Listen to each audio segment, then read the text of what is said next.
Happy fucking day. Hello there, podcast listener. This is James Askins, but you already know that. And if you don't, well, slap my ass and call me Shirley, because you better get to know, because this is Askins For Trouble, your new favorite controversial sports and entertainment podcast hosted by me, James Askins, where I speak my mind on all top stories of the news, today, tomorrow, or whenever, because this is my show and I can do whatever I want. So sit back and relax and get ready for some trouble.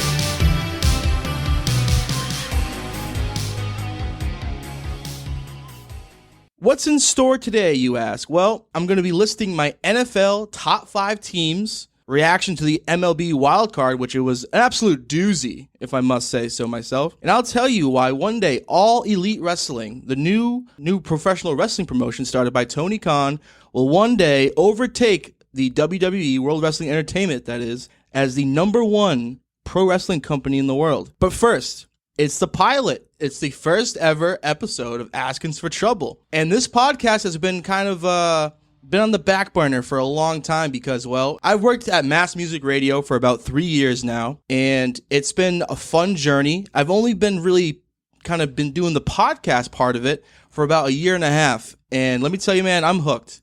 I love podcasting. I love what I do here at Mass Music Radio. I edit podcasts, but I've also been featured on many podcasts, such as the Steel and As Sports Podcast, which shout out to those boys, you know, always letting me come on and helping them do stuff digitally, and never forget them giving me the opportunity to work with them. All the best to them. Shout out to Magic Mike, Mike Steele, Adam Nazzaro, Anton, the whole gang, Hedge Better, the whole 9 yards. But also the Mass Music Morning Show, which really has sharpened my podcast sword a bit. And something I really was doing with that show was writing and kind of, writing the dialogue. And that show is basically premised on about 8 or so people that work for this radio station. And it's an absolute great, entertaining, fun show. For season 2, we had a visual concept. We have videos on YouTube that come off pretty good. Not your traditional podcast per se, but definitely the growth of that show has been fun, and I hope to do it for season 3. MMR Talks have been on that show, hosted by Antonio Acquelli and Shlomo Bo, the CEO of Mass Music Radio. Shout out to Shlomo. And yeah, I've also attempted to start now 2 pro wrestling podcasts, but each of them failed for their own reasons.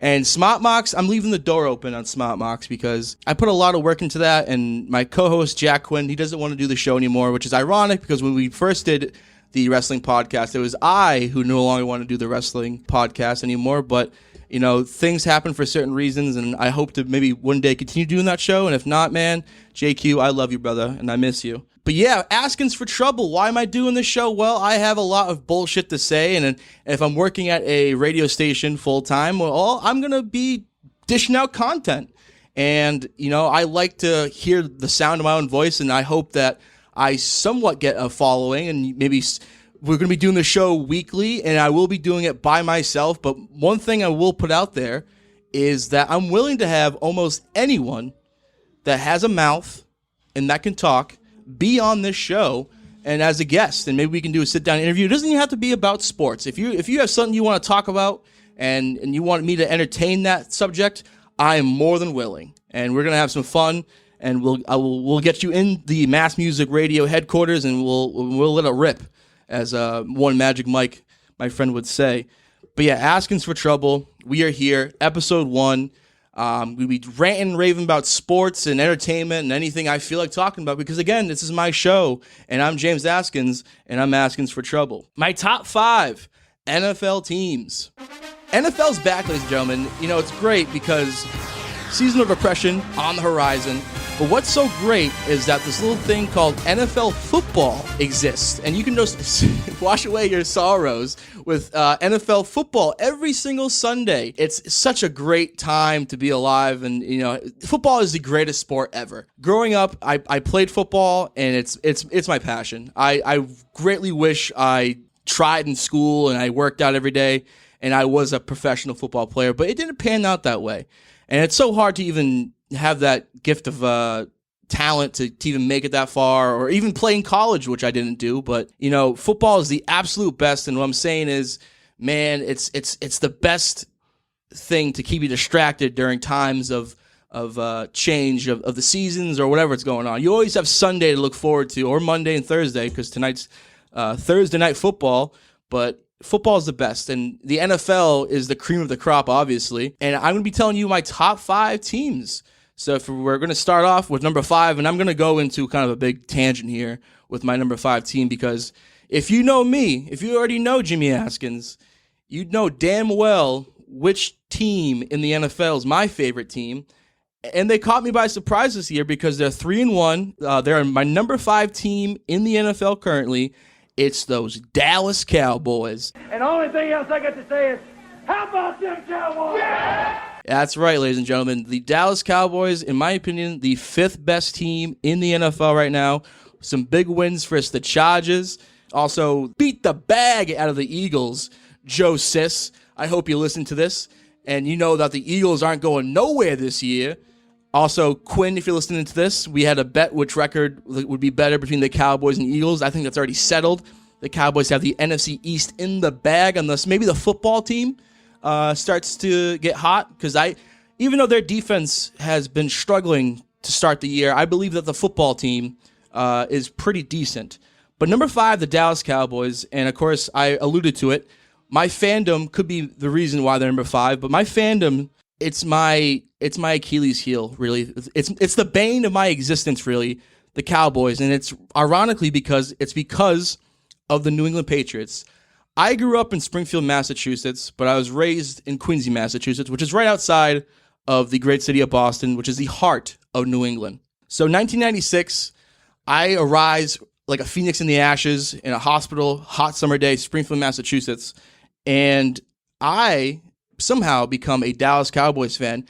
It was really because of fate, honestly. My biological father, who dipped the scene when I was 2, he was a Dallas Cowboys fan. So basically, every single time you see me in baby pictures when I was 1 or 2 years old, I'm rocking the blue and white. I'm rocking the star. And so that's right there, kind of destiny. But then my stepdad comes in the equation, and he also, for whatever reason, is a Dallas Cowboys fan. So I really had no choice. Maybe my mom has a type. She just likes Cowboys fans, which is kind of unfortunate. But back then, compared to now, the Cowboys were probably the most respected, prestigious team in the league, and maybe in all sports, because they are the most valuable franchise in sports. But the thing about it is, since I've been born, the Dallas Cowboys have won 4 playoff games. And it's so stressful living in New England while this is going on, because I started watching in 2006. And 2006 was a very interesting season for the Cowboys. I believe Bill Parcells was still the head coach. And upstart Tony Romo comes in, takes the starting job from one Drew Bledsoe. Does that sound familiar at all? A quarterback taking a job from Drew Bledsoe? So I already have the preconceived notion that Tony Romo, this guy who showed some talent in a few games, could be the next Tom Brady. At this point, my hometown Patriots have started what would be the greatest dynasty in sports, in my opinion, and with the greatest football player of all time. They've won 3 championships. But you know what? My undrafted QB, Tony Romo, lights it up, turns the season around, which all leads to a primetime game versus the Seattle Seahawks in the Wildcard. This would be a harbinger of things to come and the pain that I would have to experience, because it was a great game, comes down to a field goal, and for whatever reason, starting quarterback Tony Romo is the placeholder. And for those of you that don't know what a placeholder is, it's the guy who holds the ball for the field goal kick. And this is for the game. 3rd down, Tony Romo takes a snap. The ball slides out of his hands. He freaks out. He starts running. And for a second, it actually looks a beacon of hope. He might run in for a touchdown, which is great because all we need is 3 points to take the lead. I think we're down by 2 at that point. And he's running. He's not that fast. And he gets tackled and also fumbles, which I might be wrong. If he did not fumble, I think we would have had another chance to kick the ball. But he fumbled, and the Seattle Seahawks got the ball. And that started off a career for Tony Romo that, in my opinion, he's the most underrated quarterback because so many jokers, especially around this New England area, would be like, oh, Romo, he's as good as like Mark Sanchez, dude. Or, he's a very good quarterback. But, in the big moments, in the bright spots in the fourth quarter, there was constantly interceptions thrown or just, he didn't get the job done, quite frankly. And the picture of him with sitting down, looking down with his helmet and his hands on his face mask looking down is one of the most iconic, used meme pictures of dissing the Cowboys ever. Brown. Meanwhile, here's Gramatica. Romo holds. 19-yard field goal attempt. Oh, it is fumbled by Romo, and then Romo's going to run to the end zone, and he's going to get tackled by Jordan Babineau. Amazing. And it kills me because around this time too, I'm in middle school and I'm a very vocal person, as you guys probably can tell from the first 10 minutes of this podcast. I am so distraught going to school the next day. I just know Tony Homo, he dropped the ball, getting made fun of, and of course the Patriots are so good and always in the playoffs. So having to deal with that ridicule at school really added on to the importance of these games for me and wanting to see my Dallas Cowboys, because that's really what separated me from everyone else. Everyone's, of course, roots for the hometown team, the Patriots, but not me. I'm a Dallas Cowboys fan. So as I go forward, the Pats then, of course, won the Super Bowl in 2002, 2004, 2005. But I had the peace of knowing that, hey, even though I wasn't alive for these Super Bowls, the Cowboys have 5 and the Patriots only have 3. Used to grasp at straws like, oh, the Tuck rule, or Vinatieri bailed him out, or all this stuff that happens in football, because football again is the greatest sport of ever. But things I can nitpick and say, hey, maybe they're not as good as they are. And then there was a good 9-year period where the Pats didn't win the Super Bowl. But we're gonna go to 2007, and the Cowboys go 13-3, are the talk of the NFL outside, of course, of the undefeated Tom Brady led and Randy Moss led Patriots.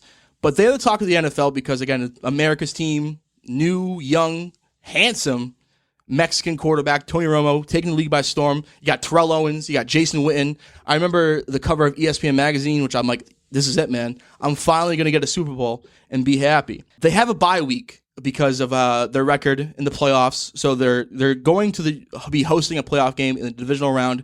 But before that, they have a week off. Tony Romo makes it all about himself.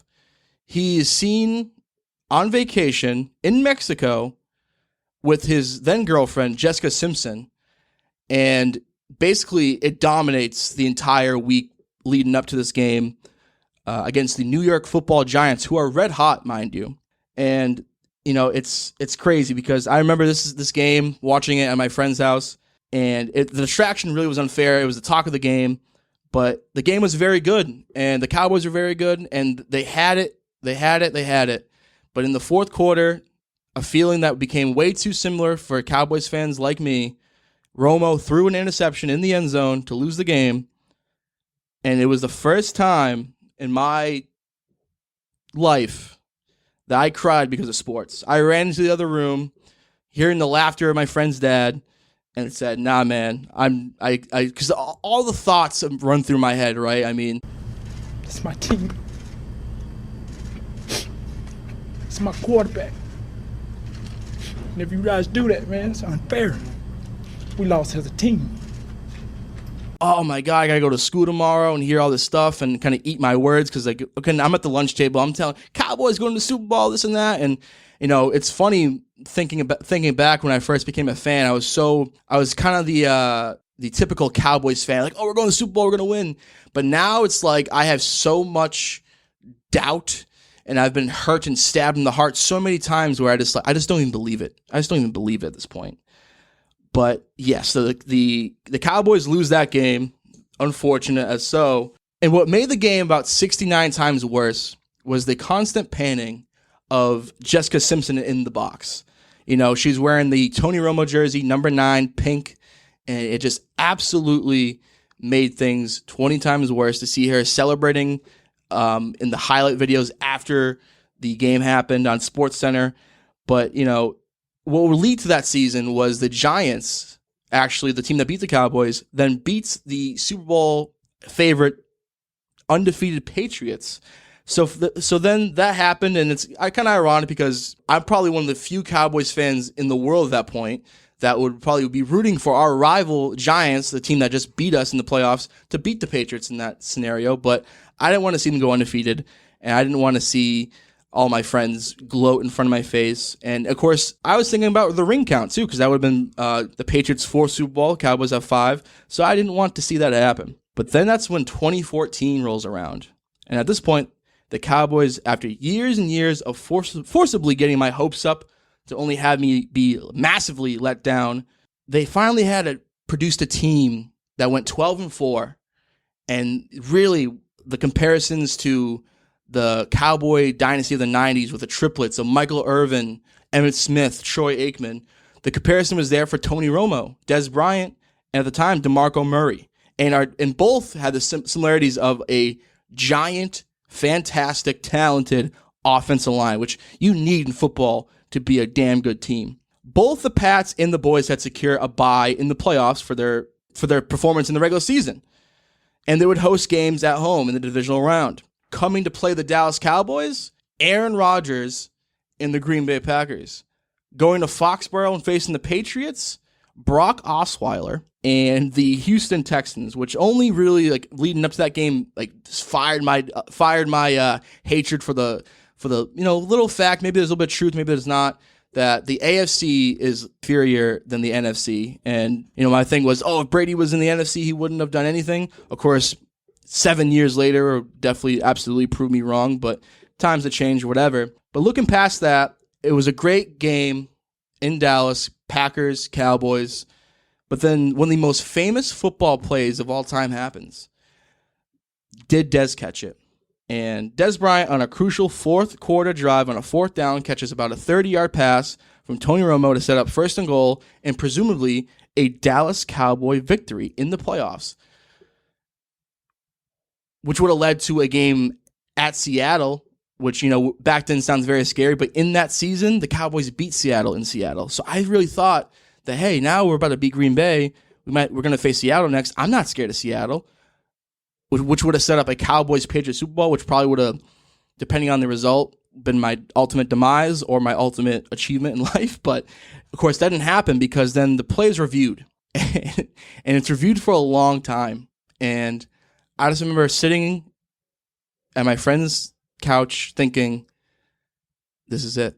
This is what's going to finally drive me to insanity with this team. Because it's crazy because the Cowboys, during this period of time, would lose games differently at the end of it each time. And it was so mind-blowing, but when you constantly have mind-blowing defeats happen to you, you come to expect it. And Stephen A. Smith says it the most on his show First Take.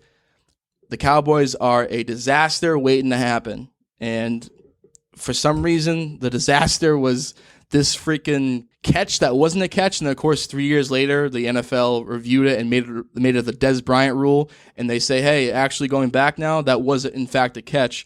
But they lose that game. And I am devastated. And the Packers melt the clock. The Cowboys lose. And that's it for them.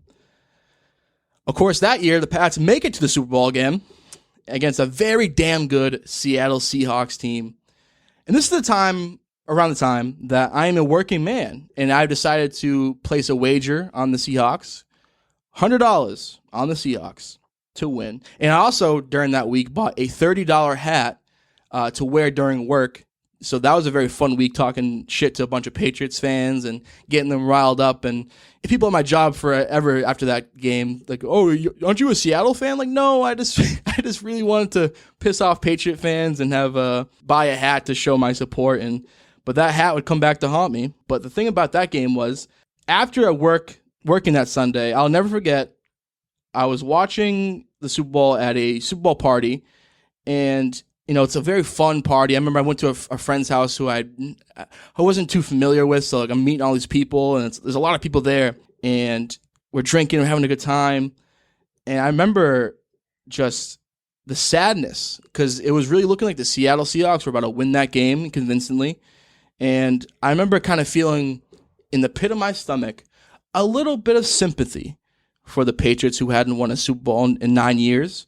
And I really thought about, wow, like this party, like it's going to suck now because the Pats lost and all the momentum and all the fun has been sucked out of it.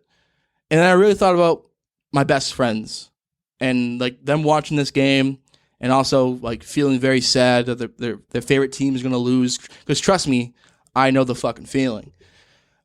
And I remember like, damn, man, this really kind of stinks. But I did something that I now absolutely regret because I am the reason the Patriots end up winning the Super Bowl. I get the aux cord to this party, and I start playing about every single Boston-esque sports comeback song you'd want to hear. I'm talking about Welcome to the Jungle, Don't Stop Believing, the Rocky theme, Shipping Out to Boston. Basically any song that would get a New England sports fan riled up for a comeback. And like clockwork, it's almost like Tom Brady's hearing this. And the Patriots come back and take the lead in the fourth quarter. And I'm actually kind of excited, man. I'm like, you know what? I got the party going with the aux cord music, and my friends are going to be happy, this and that. But that's until Javon Curse for the Seattle Seahawks makes undoubtedly probably one of the greatest catches of football history, but it's so overlooked because of what happens after. But in that catch, after that moment, Javon Curse gets tackled at the goal line. I come to myself, I'm like, wait a damn fucking second. I hate the New England Patriots. I hate Tom Brady. I have $100 on this game. Why the hell am I now rooting for the Patriots? So I immediately in that moment flip back to reality. And I'm also realizing too, oh my God, we're at the goal line. I'm about to win. The Seattle Seahawks are about to win the Super Bowl. I'm about to win $100. And I'm about to, drink the tears of all these Patriots fans. Play clock at 5. Pass is intercepted at the goal line by Malcolm Butler. Unreal. Interception at the goal line. Pats win number 4. Craziest fucking thing I've ever seen. The worst play call in maybe football history. Everyone at the party takes my Seattle hat and they burned it in the middle of the living room. I remember just being so shocked seeing that play. And of course, is there a bit of luck to it? Maybe, but Malcolm Butler read that play fantastically. And again, the worst play call in history. And it just really, the whirlwind of emotions I had, because I actually, for 1 second in my life, was like, wait, I kind of want the Patriots to win. I feel bad. And I think because of that, and my aux cord DJ playing abilities, willed them to come back, and I lost $100. And, what ended up happening was I was pretty pissed off about that, so I blacked out. I went to a random house party in West Quincy, and I remember that night I ended up dancing with like a 44-year-old woman who was very busty, and she was wearing a Gronk jersey. And just for that night, I remember I just pretended like I was a Patriots fan, and I forget the rest of what happened afterwards, and probably thankfully so. This brings me to 2016, and hey, none of them happened in my lifetime, but the Dallas Cowboys have 5 Super Bowls. The Patriots now have 4. I have not seen any of these in my lifetime, but at least I have that over Patriot fans and just in general. Super Bowl 51, I go to my best friend's house. Again, I have a $100 bet with someone at work on the Falcons. But I tell everyone that will listen at the Super Bowl party, I'm like, hey, I know, like, I'm kind of a hater. I'm, anti-Patriots. But this time I've come around and I've learned my lesson. I want the Patriots to win. Of course, I was doing this because, smirking to myself, I had known that I had a little surprise for them. Unbelievably, the Pats are down 21-3 at halftime. And I feel like it's safe to expose my true intentions. I rip off my shirt and show my custom-made Falcons white t-shirt I made with black Sharpie the night before with the 3 letters ATL on it and many Deflategate messages and Roger Goodell stuff. That's when the Deflategate monstrosity was happening, and it was so many messages, like things of anti-Patriot, pro-Falcons, and I remember being so loud and proud, like, oh, I got you, motherfuckers. Like, now the Falcons are about to win, like, in your face. And then they go up 28-3. And me and Eric, the only other person at this party of like 30 people, because Eric's a Giants fan, we're the only ones like dancing on the grave and really letting them have it. And it was so depressing because not only like it sucks when you're losing a game, but when you're losing a game 28-3, God, in the Super Bowl when you were probably favored to win, man, you could drop a pencil in that room. And I kind of, for a little bit, kind of felt unsafe. I'm at my best friend's house in the world, but but then, needless to say, you guys know the fucking rest. 28-3 quickly becomes 31-3. The Pats win number 5. Tom Brady is now undoubtedly the GOAT. And this is 2016. We're now in 2021, so that's insane to realize, in my opinion, that in 2016, this game is really what sets the fact that Tom Brady is the greatest of all time. They burned my T-shirt that I made, and I lost another $100. Rinse and repeat for Super Bowl 53 against the Rams. Another $100 bet down the drain. At least this time I didn't buy any Rams gear to, add fuel to the fire. And, of course, now the cherry on top is now last year Tom Brady leaves the Pats, and I think, it might finally be over. No, because he's coming to the NFC. He's going to beat Drew Brees. He's going to beat Aaron Rodgers. He's going to beat Patrick Mahomes to win his 7th ring in his first year in the NFC, which was one of my biggest, if Brady was in the NFC, there's no chance he would do well. He did it in his first year. And I'm telling you this perspective because I'm really trying to demonstrate the pain I've been suffering as a diehard Dallas Cowboys fan in the heart of New England. 4 playoff wins versus 6 championships, and the many parallels between these two franchises. I mean, even like the beginning with Romo taking over for Drew Bledsoe, Bill Parcells. I think they've shared many kickers in the history too, like Nick Folk and Billy Cundiff. Billy Cundiff missing that field goal against them, which was like a 27-yarder. I just remember thinking, this lucky fucking franchise. And of course, it's a former Dallas Cowboys kicker. And there's many things like that where I've noticed over the years where I'm like, God has a sense of humor when it comes to my fandom over the Dallas Cowboys and football in general. Many of those instances are blocked out because of trauma, because you tend to block out trauma. But thank God for me being a Boston Red Sox fan, a Boston Bruins fan, and a Boston Celtics fan, because those franchises obviously have been very successful. And yeah, and again, I realize this has nothing to do with why I have for this year, the Dallas Cowboys being ranked number 5, but I had to get that backstory out because this is Askins For Trouble, and this is my show. And I want you guys to know that when the Cowboys do win the fucking Super Bowl this year, that I'm going to rub it in all your fucking faces. With that being said, my 4th best team in the NFL this year is Tom Brady and the Bucs. I believe they're also 3-1 as well. They have a ton of injuries on the defensive side of the ball, but they'll get healthy. And again, when you have Tom Brady, you have a chance at a ring. So brought in Richard Sherman, and he started after only signing with the team 5 days first New England. Again, that was a hard game to win. That was in New England, one of the biggest regular season games of all time, prime time in the rain, and the Bucs found a way to win. Whether it was a good move for Bill to kick a 56-yard field goal in the rain, go for it in 4th and 3, in my opinion. I feel like a lot of other Patriot fans and football fans in general kind of would have done the same thing, 4th and 3, but maybe that's why we're not head coaches in the NFL. But then again, doink, you missed it and you lost the game. And people say, hey, so you make that field goal, you're still going to give Brady 50 seconds to come down the field. Well, hey, Ryan Suckup missed a field goal earlier in the game, and the best part about the Patriots is their defense, and maybe they make a play very similar to Tom Brady's last play, New England Patriots uniform, which was a interception to the Titans. So I think that was a wrong move for Bill, and they had a 20-minute conversation after the game. I definitely thought with the news of Stephon Gilmore being released that maybe that 20-minute conversation was like, yeah, I'll give you Stephon Gilmore, Tom, since your defense is hurting. Of course, that's not the case at all. But, yeah, man, what a game that was. So, yeah, the Tampa Bay Buccaneers, number 4. We're moving on. My number 3, best team in the NFL. A little surprise here. Los Angeles Rams.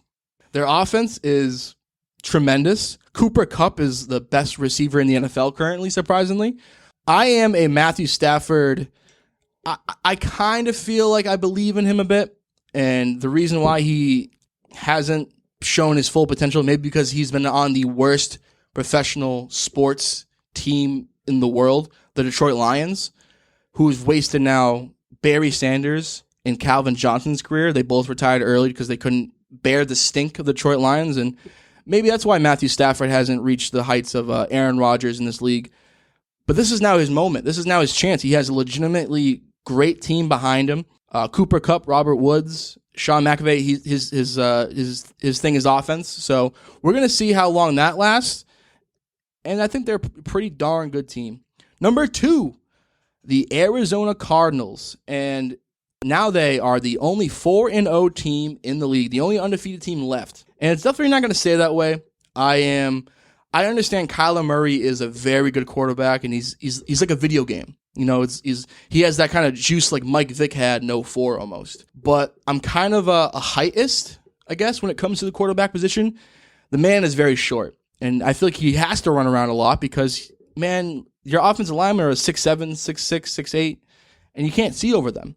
I know that's a very weak take, kind of, but I will always, and it's kind of the reason why I've always not been that high on Russell Wilson, and maybe that's dead wrong because, again, Russell Wilson, Drew Brees, you can be short and play the quarterback position, but I feel like it's kind of a good thing to always, maybe in the sense of just betting against them to win the big one. But yeah, a very good team. The backfield is very up in the air right now between Chase Edmonds and John Connor. The defense is decent. We'll see what they can do. Arizona Cardinals, number 2. And then my number 1 team in the NFL. We tried out this new Bills jersey last week, and boy, was it magic. A reminder, no one circles the wagons like the Buffalo Bills and the Swamp. Is the Buffalo Bills. And the best part of this team is their defensive dominance. Man, when you have a team that plays on both sides of the ball and have good line play, it's impressive. And Josh Allen's legit. I've been high on Josh Allen since the draft, and maybe it was because of the PFT Big Cat love of draftjoshallen.com and how good he looks in shorts and all that jazz. But also just kind of realizing, man, this guy is athletic. He's big. He's strong and has a good arm, and he makes fucking game-winning plays. And you know they lost Week 1 against Pittsburgh, and I feel like it's because of the Week 1 jitters, honestly, because Pittsburgh looks like to be the worst team, not in the NFL, but they look awful. Big Ben Roethlisberger needs to go somewhere and go somewhere quick. He's completely done. If I'm gambling this year, I'm betting almost every time against the Pittsburgh Steelers. Do not believe in them, but they somehow beat this Buffalo Bills team Week 1, and I think that might be their only loss this season. They might lose like maybe one more time this season. The Buffalo Bills are legit, and I can kind of see them losing the Super Bowl this year against my Dallas Cowboys. That's kind of my now Week 5 prediction of what's going to happen, just because, you know, I'm a Dallas Cowboys fan, so that kind of immediately means that if my team has any success, I think they're going to win the Super Bowl. And that is my top 5 teams in the NFL currently, because now it's a very long season. It's a marathon, not a sprint. Next topic, we go on to baseball, and baseball is back, ladies and gentlemen. The wild card was the last few days. We had the Red Sox winning 6-2 versus the arch rival Evil Empire Yankees. And, of course, last night, the Dodgers beat the Cardinals, walk-off home run. The Cardinals really should have won that game. And I feel bad for anyone that bet the Cardinals plus 1.5 because that was brutal. I think Bellinger was on second base, and that home run makes it 3-1. I, of course, had the Dodgers run line, so I feel pretty good about that. But more about the Red Sox and the Yankees. The best rivalry, not in all of baseball. I've been hearing this from commentators on like ESPN and stuff. Like, oh, what's the best rivalry in baseball? Is it the Red Sox and Yankees, or is it like the Dodgers and Giants? And to even like pose that question, I think you're an absolute maniac. The dynamics between Boston and New York and just like this rivalry in itself goes back 100 years. It goes back 100 years. I almost said 100 and hundreds of years, but 100 years.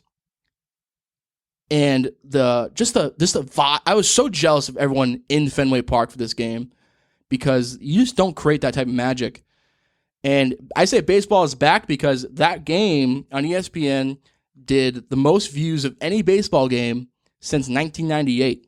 So baseball sort of back right now. The Red Sox, I kind of doubted the Red Sox in this game too. I did not think after the second half of the season, which overwhelmingly has been kind of disappointing because no one had this Red Sox team getting this far. Many people had this Red Sox team in the basement, but when they started winning games and they have a 4-game lead in the division, I think in July, and they lose to the Rays and they now barely make the wild card, you kind of expected them to, rise above. And in this game they did rise above. And of course they were struggling in prior games first, the Yanks. So that's why I kind of doubted them. But blind faith, I still had the Red Sox money line. So let's go. JD Martinez will play first the Rays. I think that's huge. He's healthy. The ankle is better. But yeah, man, the Yankees, Garrett Cole, $300 million just to get knocked out after a couple innings. Disgusting. Absolutely disgusting. And now the story coming out of this game is like he was being bullied by the fans. Man, you could bully me for $20, dude. You kidding me? You're a professional athlete. You had to expect this. And I really don't think the Red Sox fans were that harsh. I mean, I guess someone brought a Kermit the Frog doll, and that was getting inside of his head. But, you're a professional athlete. Yankees suck. Red Sox prevail. You love to see it. Baseball's back. I will say this, though. They need to change the rule with the 1-game wild card. That there's no reason why there shouldn't have been a 3-game series between the Red Sox and Yankees. That's more money, for the MLB. Also, the Dodgers won 106 games, I think the number was, and they had to play in a 1-game wild card because the Giants in their division won, I think, one more game. Insanity. Need to change that rule, and I think they will. My predictions for the MLB playoffs. I have the Chicago White Sox beating the Astros. I have the Milwaukee Brewers defeating the Atlanta Braves. I have the Boston Red Sox continuing the momentum and beating the Tampa Bay Rays. And I know that's kind of it's an underdog pick, and I might be biased, and whatever if I am. But I think there's something to having this momentum of playing this in that wild card game and kind of getting because that one game against the arch rival Yankees is the most pressure packed scenario they'll face outside of a Game 7 or Game 5 against the Rays. So I think they'll ride the momentum, and I think they'll beat the Rays. And I also have the Dodgers doing the same thing, riding the momentum and beating the Giants, because I'm sure they're pissed off they even had to play in that game. And I think the Dodgers are just a better team. So that's my predictions for the MLB playoffs. I alluded to earlier that I had started pro wrestling podcasts that fizzled out after a few episodes and for different reasons. On this show, I'm not going to cover too much pro wrestling, but I'm just going to say this right now as my third and probably final topic of the day. All Elite Wrestling has rejuvenated my love of pro wrestling. For, I think, about maybe the last 5 years, WWE really has just dropped the ball with making a consistent, entertaining product. And not to say that it's been all bad, but at some point you just become so big as a company that you really forget the point of what you're doing. And it's now become that the WWE, they're not a wrestling company anymore. They care about money first and foremost, which, I mean, again, as a company you have to, but 10 million people used to watch the Attitude Era, 1998 through 2001, 2002, in its heyday. Now, Raw and SmackDown, they get like 2 million views. Where did all those people go? And it's definitely sports. And of course, the world has changed and streaming, and their thing is, our competition isn't AEW, our competition is everything, because it's all a fight for eyeballs, and for this podcast, it's a fight for ears and for people to listen and pay attention to you. And they just lost the point of everything. They just don't complete stories, and they really insult the viewer's intelligence. And that's the one thing about pro wrestling. Yeah, it's predetermined, right? And I feel like that really is the reason why it sets some people off. A good portion, like once you find out wrestling is predetermined, or others call it fake, which I hate that word, because the damage that these these athletes do to their bodies. Not fake, but obviously, yeah, learning that's predetermined. And of course, then when WWE went to PG, it's like, oh, now like you're taking all the fun out of it. You're kind of making it for kids.